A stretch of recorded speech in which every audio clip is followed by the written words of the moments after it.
प्यारे बच्चों, मेरे चैनल में आपका स्वागत है। आइए पढ़ते हैं वाक्य यानी कि सेंटेंसेस के बारे में। ये बहुत ही इंपॉर्टेंट चैप्टर है और इसमें एक बहुत ही इंपॉर्टेंट कॉन्सेप्ट है जिसके बेसिस पे आप अच्छे से शुद्ध वाक्य that means grammatically correct sentences या वाक्य बना सकते हैं। पहला चित्र देखिए, नेहा पुस्तक पढ़ती है। नेहा आपका संज्ञा है, पुस्तक आपका ऑब्जेक्ट है, पढ़ती है आपका क्रिया है। आशु पतंग उड़ा रहा है। आशु आपका कर्ता है जो कार्य कर रहा है। क्या कार्य कर रहा है? पतंग उड़ाने के कार्य कर रहा है। और पतंग आपका जो है वो आपका ऑब्जेक्ट है, उड़ा रहा है आपका क्रिया है। शब्दों के उस समूह को वाक्य कहते हैं जिसका कोई अर्थ होता है। समूह मतलब कलेक्शन, शब्द मतलब वर्ड्स। सो शब्दों के उस कलेक्शन को या उस समूह को वाक्य कहते हैं जिससे हमें कोई अर्थ समझ में आता हो। वाक्य में शब्दों का निश्चित क्रम या उनका जो अरेंजमेंट है, सीक्वेंस है, वो कैसा होना चाहिए? पहला कर्ता फॉलोड बाय कर्म फॉलोड बाय क्रिया। अब कर्ता क्या है? कार्य को करने वाला। दैट इज, आप इंग्लिश के वीडियोस को ध्यान में रखते हुए इसको समझेंगे। कर्ता मतलब subject. Subject, what does the subject do? The work by whom the work is being done is the subject. Hindi में कार्य को करने वाला आपका कर्ता कहलाता है। जैसे पहले चित्र में कार्य कौन कर रहा है? कर्ता कौन है? नेहा है, तो नेहा आपका कर्ता है। आशु पतंग उड़ा रहा है। यहाँ पर कौन, किसके बारे में हम बात कर रहे हैं? आशु के बारे में, जो कार्य कर रहा है। आशु क्या कार्य कर रहा है? पतंग उड़ाने की कार्य कर रहा है। नेहा क्या कर रही है? पुस्तक पढ़ने की कार्य कर रही है। तो जो कार्य करता है उसको हम कर्ता बोलते हैं। उसके बाद आइए कर्म की तरफ।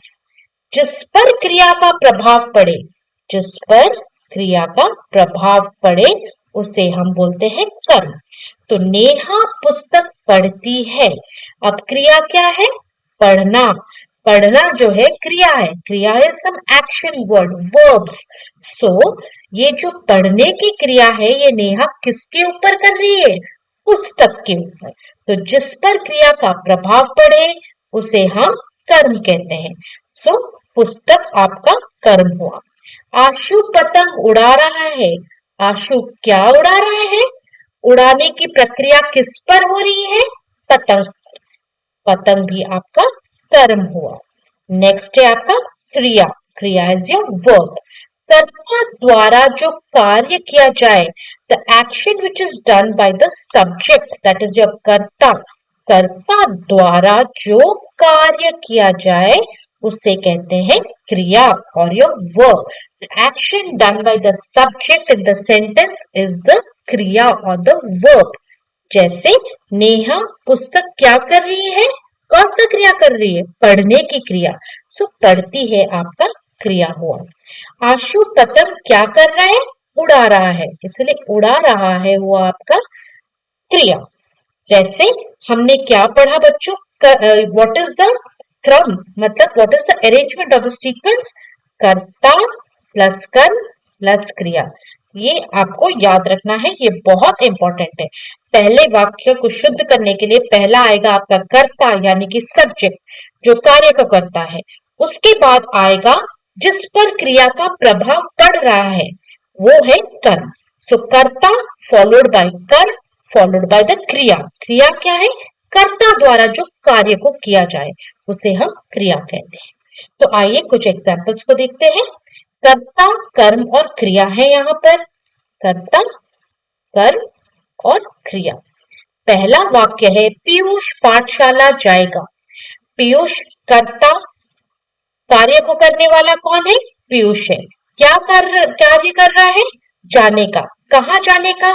ये जाने का क्रिया कहाँ पर, किस पर प्रभाव पड़ रहा है? पाठशाला। तो पीयूष पाठशाला जाएगा। सीधा क्रम क्या हुआ? कर्ता पीयूष फॉलोड बाय कर्म पाठशाला फॉलोड बाय क्रिया जाएगा। अब दूसरा, आशा ने गीत गाया। आज किसने गीत गाया आप पहले पूछेंगे। आशा ने, सो ये आपका कर्ता हुआ। क्या किया क्रिया, गाने की क्रिया की। क्या गाया, गीत गाया। इसीलिए आशा ने हुआ कर्ता, गीत हुआ कर्म और गाया हुआ क्रिया। राहुल पत्र लिखता है। अब इस वाक्य में हम किसके बारे में पढ़ रहे हैं, राहुल के बारे में पढ़ रहे हैं। करता हुआ राहुल, राहुल क्या कर रहा है, लिखने की प्रक्रिया कर रहा है। क्या लिख रहा है, पत्र लिख रहा है। तो करता हुआ राहुल, कर्म हुआ पत्र, जिस पर क्रिया का प्रभाव पड़ रहा है लिखने का। विराट ने फूल तोड़ा। किसने कार्य किया, विराट ने किया। तो विराट बना आपका कर्म। क्या क्रिया किया, तोड़ने का। तो तोड़ा क्रिया बना। क्या तोड़ा, ये तोड़ने की क्रिया किस पर प्रभाव पड़ा, फूल पर। तो फूल हुआ आपका कर्म। सो वाक्य में अगर कर्म न भी हो तो भी कर्ता और क्रिया का होना आवश्यक है। तो अगर आपका वाक्य में ये जो कर्म न हो तो भी चलेगा, लेकिन कर्ता जो कि सब्जेक्ट जिसके बारे में हम बात कर रहे हैं, जो क्रिया कर रहा है, और क्रिया that means your verb, action word का होना आवश्यक है। जैसे संजना सो रही है।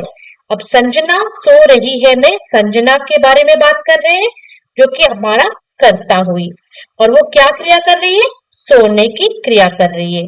तो यहाँ पर कर्म कुछ नहीं है। अगर हम बोलते हैं संजना पलंग पर सो रही है, तो ये जो सोने की प्रक्रिया है वो पलंग पर है, तो यहाँ पर कर्म आता। लेकिन यहाँ पर हमने कर्म को नहीं लगाया, फिर भी हमें ये वाक्य का अर्थ समझ में आ रहा है। ठीक है, तो जरूरी नहीं है कि हर वाक्य को अर्थपूर्ण बनाने के लिए उसमें एक कर्म भी हो। बिना कर्म के भी हो सकता है, एक वाक्य का अर्थ समझ में आ सकता है उसमें, लेकिन आपका कर्ता और क्रिया का होना आवश्यक है। ओके, तो हम जान गए वाक्य वही है जिसका अर्थ निकलता है।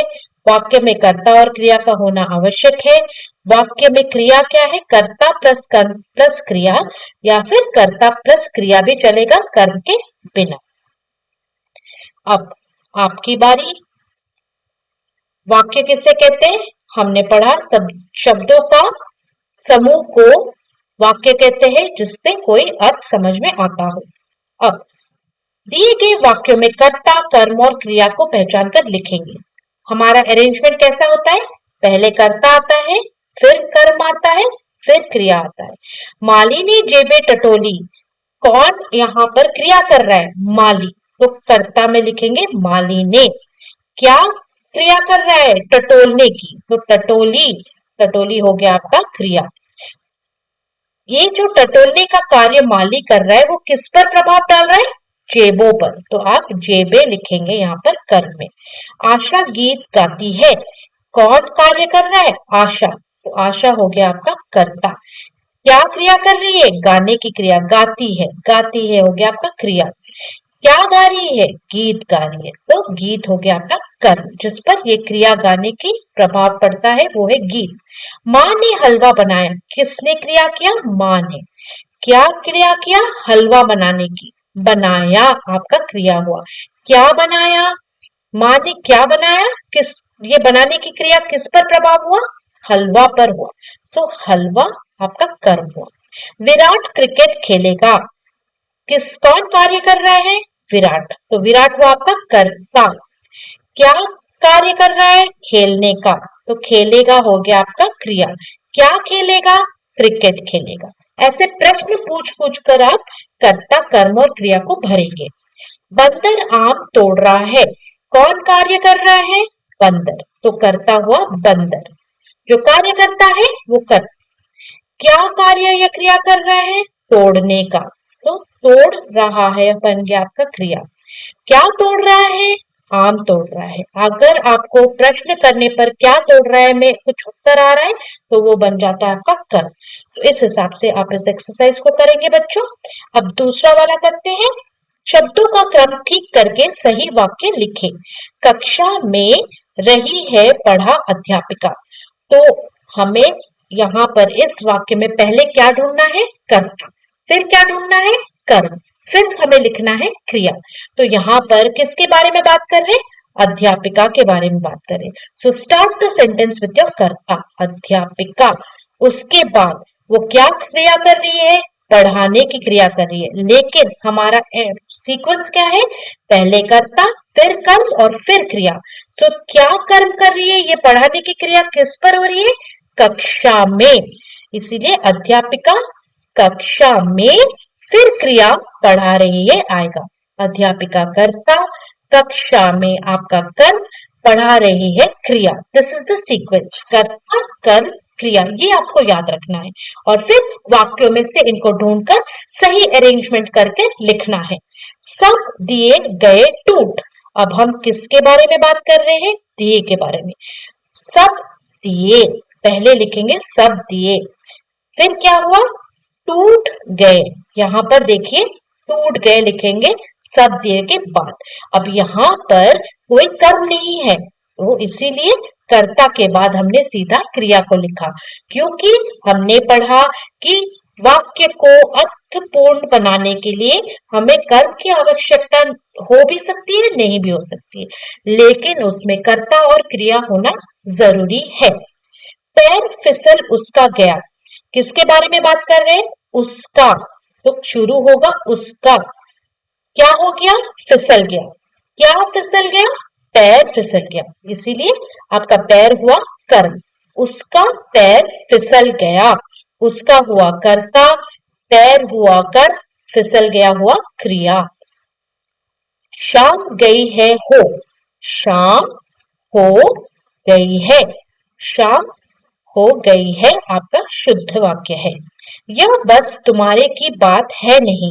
यह तुम्हारे, हम किसके बारे में बात कर रहे हैं? तुम्हारे। तो यह तुम्हारे हुआ कर्ता, तुम्हारे हुआ, बस की बात नहीं है, बस की बात नहीं है।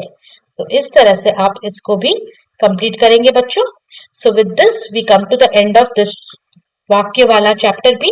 इसमें जरूरी रखने वाली बात बस एक ही है कि कोई भी वाक्य दिया गया है, आप उसमें पहले कर्ता ढूंढेंगे, फिर क्रिया ढूंढेंगे, और फिर कर्म हो रहा है या नहीं हो रहा है ढूंढेंगे। और सीक्वेंस को कैसे लिखेंगे? कर्ता फॉलोड बाय कर्म फॉलोड बाय योर क्रिया। This is the most important thing in this chapter. So बच्चों, अगर आपको मेरा चैनल अच्छा लग रहा है, लाइक शेयर सब्सक्राइब कीजिए, नोटिफिकेशन बटन को ऑन रखिए ताकि मैं नेक्स्ट वीडियो डालूं तो नोटिफिकेशन मिल जाएगा आपको, और आप उससे पढ़ सकते हैं एग्जाम्स के लिए। मेरे चैनल के प्लेलिस्ट में आपके क्लास 3 रिलेटेड बहुत सारी वीडियोस है, English grammar, Hindi grammar, maths, okay, बहुत सारे वीडियोस है। और आप एक्स्ट्रा नॉलेज के लिए भी maths related tips and tricks, English के कॉन्सेप्ट्स जैसे हैज हैव में अंतर, इज एम आर में कुछ वर्कशीट्स है, वो सब आप प्लीज गो थ्रू इट, आपको पता चल जाएगा and you can do well in your exam students. So अगर आपको कोई डाउट है कमेंट सेक्शन में बताइए, and all the best students. Thank you.